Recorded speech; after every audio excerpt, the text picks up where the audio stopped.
একটুখানি দরজা খোলা ছিল আর চাঁদের আলোতে দেখলাম আমার বাবার দ্বিতীয় বিয়ে করা স্ত্রী, মানে আমার সৎ মা, তিনি নামাজ পড়ছেন ছাদে। কেমন যেন খটকা লাগছে, বাসায় এত জায়গা থাকতে ছাদে কেন নামাজ পড়তে আসতে হবে। আবার পরক্ষণে ভাবলাম যে হয়তো ছাদটা খুব সুন্দর আর এই খোলা আকাশের নিচে নামাজ পড়তে তার ভালো লাগে। তাই আমি আর তাকে বিরক্ত না করে যেই না চলে আসবো, অমনি আমার চোখ গেল তার পাশে থাকা একটি কালো ছায়ার দিকে। বেশ লম্বা বড় একটি কালো ছায়া তার পাশেই বসে নামাজ পড়ছে, কিন্তু ছাদে তো তিনি একা, তাহলে সে ছায়া কার? সেই রাতে তাকে আর কিছু জিজ্ঞেস করলাম না। আমার মনে হলো তাকে কিছু জিজ্ঞেস করাটা এখন ভুল হবে। আস্তে করে নিজের ঘরে চলে এলাম আর ভাবতে লাগলাম এটা কি ছিল। এরপর তাকে নিয়ে ভাবতে ভাবতে কখন যে ঘুমিয়ে পড়েছি বলতে পারবো না। যখন আমার ঘুম ভাঙলো তখন সকাল হয়ে গেছে। যখনই আমার ঘুম ভাঙলো তখন আমি দেখলাম সে মহিলাটি আমার পাশেই বসে আছে। তাকে দেখে আমি কিছুটা ভয় পেয়ে চমকে উঠলাম। সে আমাকে বলল, কি হয়েছে সাভা, তুমি ভয় পাচ্ছ কেন? ভয় পাবো কেন? আপনাকে কে ভয় পায়? কাল রাতে আমি দেখেছি আপনাকে নামাজ পড়তে। বাসায় এত জায়গা থাকা সত্ত্বে আপনি ছাদে কেন নামাজ পড়ছিলেন? আমি আরো একটা জিনিস দেখেছি। কি দেখেছো তুমি? দেখেছি আপনার পাশে একটা কালো বড় ছায়া ছিল, সেও নামাজ পড়ছিল। যা দেখেছো ভুলেও কাউকে বলতে যেও না। যদি বলি তাহলে কি করবেন? তাহলে তুমি এই কাজের জন্য পস্তাবে। আপনি কি আমাকে হুমকি দিচ্ছেন?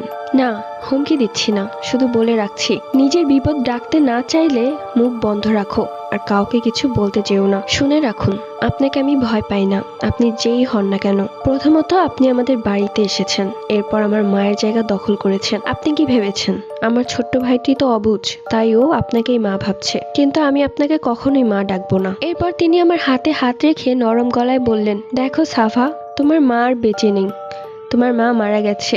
এটা তুমি মানো তো? তুমি চাইলেও আর তোমার মাকে এই দুনিয়াতে আনতে পারবে না, কারণ সে মৃত। আমি তোমার বাবার প্রতি অনেক বেশি কৃতজ্ঞ, কারণ সে আমাকে বিয়ে করে নিয়ে এসেছে, আমাকে একটা পরিচয় দিয়েছে। তুমি দেখো, তোমার ভাইকে কি আমি একটু অবহেলা করি? নিজের ছেলের মতো আদর করি। তোমার বাবা যেমন তোমাকে খুব আদর করে, আমিও তোমাকে খুব আদর করি। দয়া করে কালকের ঘটনার কথা কাউকে কিছু বলো না, এটা তোমার কাছে আমার একটা মিনতি। আমি কিছুই বললাম না, শুধু তার দিকে তাকিয়েছিলাম কিছুক্ষণ। তার চোখের কিনারায় পানি টলমল করছিল, দেখে আমার যেন কেমন একটা মায়া লাগলো। ঠিক আছে, কাঁদতে হবে না, আমি কাউকে কিছু বলবো না, কিন্তু এটাও মাথায় রাখবেন সবসময় আমি আপনাকে নজরে রাখবো। তখন সে কান্না থামিয়ে হাসি দিয়ে বলল, তুমি আমাকে নজরে রাখতে পারবে?